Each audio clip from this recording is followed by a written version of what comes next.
There are moments in life that we never forget, no matter how many years go by. I was 23 years old when I walked into that bridal shop for the third time that month. My mom was with me, my younger sister too, and I felt like the happiest woman in the universe.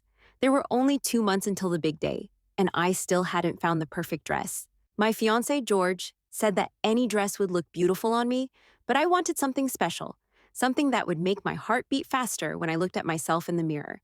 The shop was small, fragrant, full of tulle and lace hanging like white clouds. I had already tried on about 15 different styles on previous visits, but none had made me feel what I was hoping to feel. You know when you imagine a moment your whole life and want everything to be exactly as you dreamed? That was it. My sister Anna was quiet that day. She had always been more reserved than me, more to herself, but that Saturday morning she seemed especially distant. I didn't pay much attention at the time because I was too preoccupied with the dresses, the veils, the satin shoes. My mom held my purse and smiled that way only mothers smile, with eyes shining with pride and happiness. She had waited so long for that moment. I was the oldest daughter, the first to get married, and for her that meant a lot.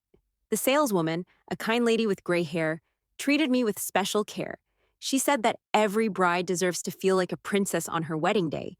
I chose 3 styles to try on. The first was too simple, the second had a neckline that didn't suit me, but the third was different. When I put on that dress and looked at myself in the mirror, I felt something different in my chest. This was it. I was absolutely certain. The fabric fell perfectly over my body, the skirt swirled slightly when I moved, and the shade of white was exactly what I had imagined. I turned from side to side, observing every detail, every delicate embroidery at the waist, every tiny pearl hand sewn on. I called my mom and sister to come see. My mom brought her hand to her mouth and her eyes filled with tears right away. She hugged me still in the dress and whispered that I looked beautiful, that she was so happy, that this was the most special day of her life too. That's when I looked at Anna and realized that something was very wrong with her. My sister's face was pale. She looked like she was going to faint at any moment, and she had her eyes fixed on me, but without really seeing me. It was as if she was looking through me, to some distant and painful place that only she could see. I asked if she was okay, if she was feeling sick, if she wanted to sit down for a bit. She nodded yes, but didn't open her mouth to say anything. My mom also noticed how pale she looked and asked if she wanted to step outside, get some fresh air on the street. But Anna insisted that everything was fine, that it was just a passing spell. In that instant, something inside me whispered that it wasn't. But I was so wrapped up in the dress, the preparations, the excitement of getting married in 2 months, that I pushed that feeling to the back of my mind and pretended not to hear the alarm going off inside me. I bought the dress that same day. I signed the check, overflowing with emotion, and we left the shop with the heavy white bag that held my dream folded in layers of tissue paper. The saleswoman gave me a tight hug and said I would be the most beautiful bride she had ever seen. On the way home, Anna asked to get out early, said she was going to a friend's house who lived in that neighborhood. I thought it was strange because she hadn't mentioned anything before about this visit, but I let it go. In the following days, I noticed that my sister was avoiding me in a way she had never done before. She didn't answer my calls as quickly as usual, didn't show up at home on weekends like she used to do religiously. When I ran into her by chance, she would look away, make up strange excuses to leave early, say she had urgent commitments she had forgotten to mention. I even asked my mom if something had happened between us, if I had done something that hurt her without realizing it, some poorly chosen word or insensitive action. My mom said no, that Anna had been acting strange with everyone lately, that maybe she was tired from work or had some personal problem she didn't want to share. I tried to talk to her a few times, called offering help, but Anna always said everything was fine, that she was just tired, that I didn't need to worry about her. 1 week before the wedding, I was at my parents' house helping my mom organize the party favors that would be distributed to the guests when Anna showed up without warning. She came in through the kitchen door, and she was visibly worried and uncomfortable. She seemed desperate, as if she had made a difficult decision and now needed to follow through with it no matter what. She'd been crying a lot, that was obvious. Her eyes were red and swollen. The skin around them was blotchy.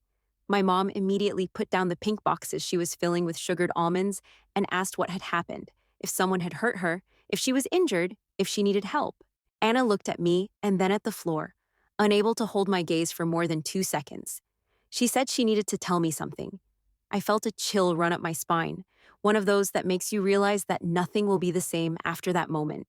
I asked her to speak up because the silence was killing me inside, eating away at me with anxiety. And that's when she said it in a choked voice. She said she was pregnant. My mom let out a muffled scream of surprise, brought both hands to her chest, but quickly tried to calm the situation, saying that we would talk calmly, that everything would work out, that these things happen, and the family was there to support her. I was also surprised at first, confused by that sudden revelation, but I tried to approach my sister, held her hand affectionately, and said we were there for whatever she needed, that she wouldn't be alone in this.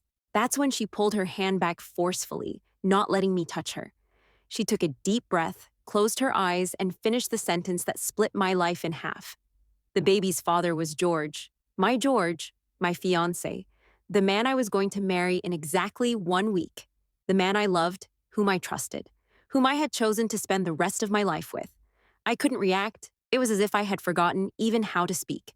My mom started screaming, crying desperately, asking how this had happened, since when this had been going on, why no one had told me before, why they had done this to me.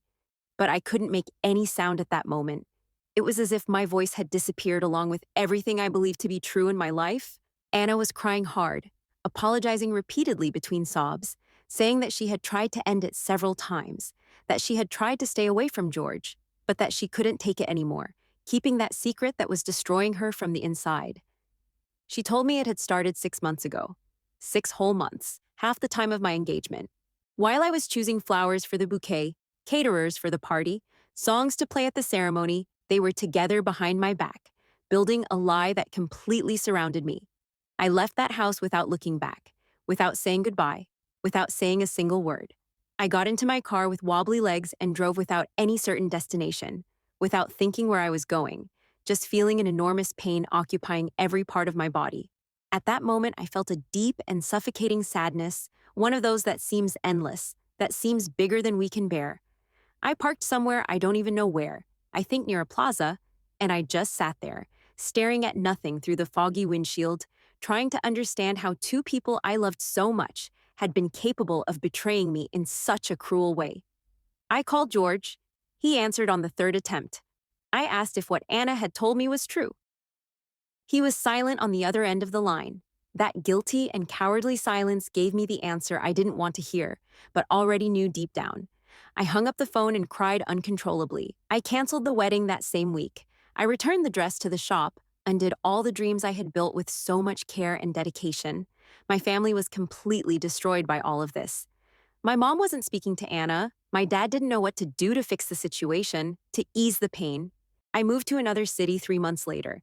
I needed to start over away from all of that, away from the memories, away from the pain that every corner of that city brought me. I cut off contact with my sister for years. With George, too, obviously. I heard they tried to stay together because of the baby, but it didn't work out between them. Today, so many years later, I can see things differently. The pain doesn't go away completely, that I learned the hard way. It just gets lighter with time, more bearable, less suffocating. I rebuilt my life in another city, found someone who truly loves me with loyalty, had my own children, built a new story. As for Anna, we reconnected a few years ago. We never went back to being what we were. That will never happen. But I learned that holding grudges only poisons you. I forgave because I deserved peace,